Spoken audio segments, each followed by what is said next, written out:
요즘에 가장 화제가 되는 얘기거리가 아무래도 메르스입니다. 아니 이제 얘기를 들어보니까 여행 그 산업에 굉장히 타격을 받았다고 그러더라고요. 그럴 것 같아요. 오려는 사람도 주춤하게 되고 해외로 나가려는 사람도 좀 많이 줄었다고 하거든요. 이게 큰 문제인 것 같아요. 네, 이 메르스가요 원래 중동 지역에서 발생한 바이러스잖아요. 그리고 국내 최초 감염자도 또 여행을 통해서 이렇게 감염이 됐다는 게 밝혀지고 나서 많은 분들이 해외여행 가도 되나 이렇게 걱정하고 꺼려 하실 겁니다. 그래서 오늘 첫 번째 코너 공감통에서는요.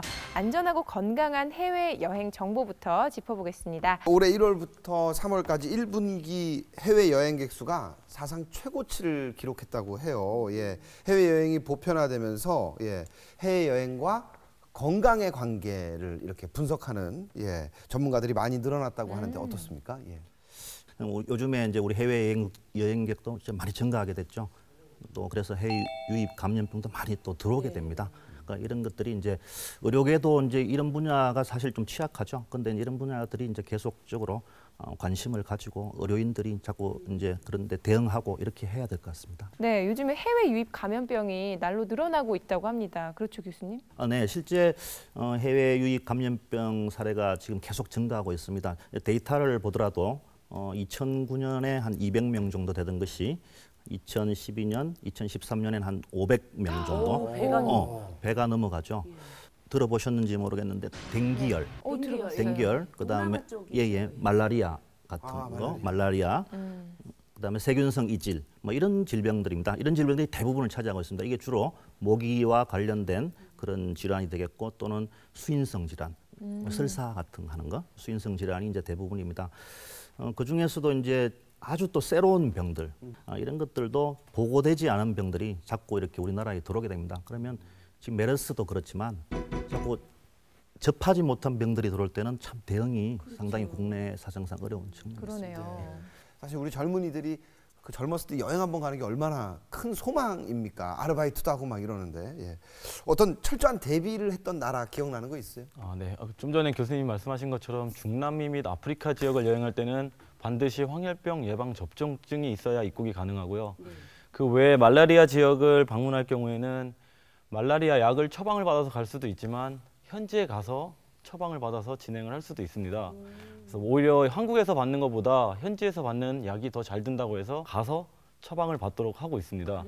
약이 이게 세다 보니까 약을 먹으면 구토 증세라든가 두통, 기타 등의 질병이 부작용이 일어날 수 있기 때문에 약을 복용하지 않는 걸 추천하고 있습니다. 예방접종 같은 게 좀 시간이 있을 것 같기도 해요. 이게 상식일 것 같기도 한데 꼭 미리 맞아야 되는 그런 것도 있는 건가요? 예방접종이란 것은 이제 우리가 인체에 인위적으로 우리가 뭐 바이러스를 넣든 아니면 유사한 걸 넣든 해서 항체를 만들어주는 거거든요. 방어를 할. 그 항체를 만드는 시간이 필요한 거죠. 보통 한 2주에서 한 4주 정도 항체 형성 기간이 있습니다. 그 전에 이제 미리 한 달 전 정도 아니면 또 한 달 반 정도 앞에 미리 예방접종에 대해서 문의를 하시고 받으시면 됩니다. 특별히 이런 거는 좀 유의해라 할 감염병에 대해서 좀 찝어주시죠. 흔히 들어본 뭐 그냥 이름 있는 댕기열 같은 거 한번 보죠. 댕기열이 모기입니다, 모기.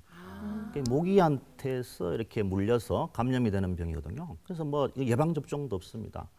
진짜 제일 이렇게 동남아라든지 또 아프리카 이런 데 갔을 때 모기한테 안 물리는 게 사실 예방접종 한 100대 맞는 것보다 훨씬 나은 거예요. 실제로 이제 모기도 보면은 낮에 물리는 모기가 있고요.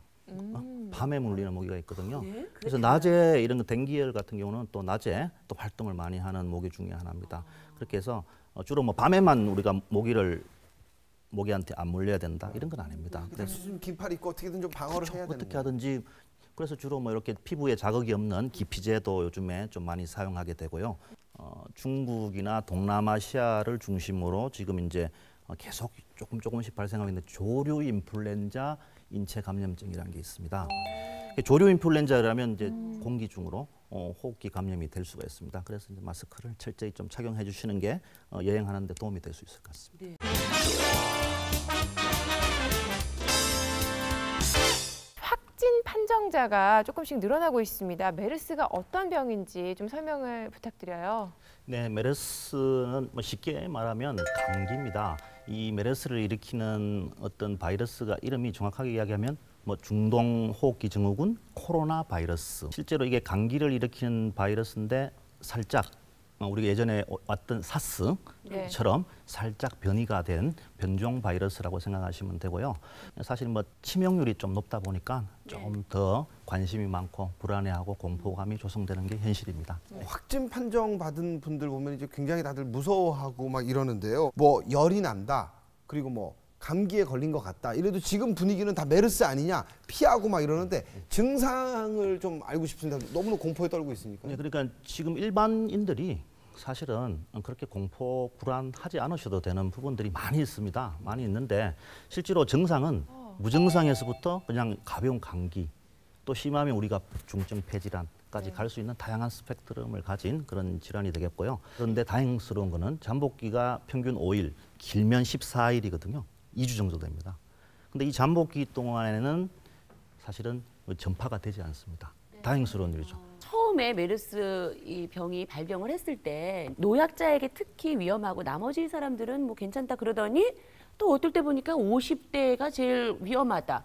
또 얼마 전에는 10대 환자도 나타났다 이러니까 특별히 메르스에 취약한 어떤 그런 그 나이대가 있는 건지 그런 분들이 있는 건지 이런 것도 궁금하거든요. 맞아요. 어떻습니까, 원장님? 메르스 자체는 바이러스이기 때문에 연령층에 따로 구분돼서 어느 연령층이 잘 생긴다라는 법은 없습니다. 그동안에 쭉 걸렸던 사람들을 보니까 평균 48.5세 정도, 그리고 남자가 여자보다는 한 1.7배 많이 생기더라라는 게 이제 그동안의 역학적인 조사입니다. 그래서 치명률은 보고마다 사실 굉장히 많이 차이가 있어요. 그러나 이제 기저질환이라 해서 이미 어떤 병을 앓고 있는 사람들, 당뇨병이라든지 암이라든지 뭐 신장이 안 좋은 사람이라든지 이런 사람들한테는 좀 치명률이 굉장히 많이 올라갈 수 있는 부분이 있습니다.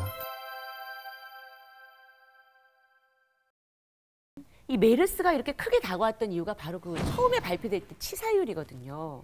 현재 우리나라로 따진 실제 치사율이 좀 더 나와서 홍보가 많이 돼야 될 것 같다는 생각도 들거든요. 치사율이란 것이 영향을 많이 받는 것들이 사실은 또 그 나라의 또 의료 시스템도 관련이 있습니다. 우리나라는 지금 첫 환자가 열이 나면 바로 검사를 해서 확진 환자로 이렇게 격리를 시켜서 치료를 시작하는 그런 수준입니다. 그렇기 때문에 병 초기부터 관리를 하고 있기 때문에 다른 국가의 그런 사례보다는 아마 치사율이 낮을 것으로 지금 추정하고 있고요. 실제 지금 치사율이 10% 미만이죠. 사우디만 놓고 봤을 때의 치사율이 39.2%였습니다. 근데 이제 사우디를 제외하고 다른 나라, 그 외에 다른 나라에서의 치사율은 18.4% 정도로 굉장히 낮은 수준입니다. 저는 원장님께 이제 국민들이 좀 궁금해하는 공기 감염 가능성에 대해서 질문 드리는데요.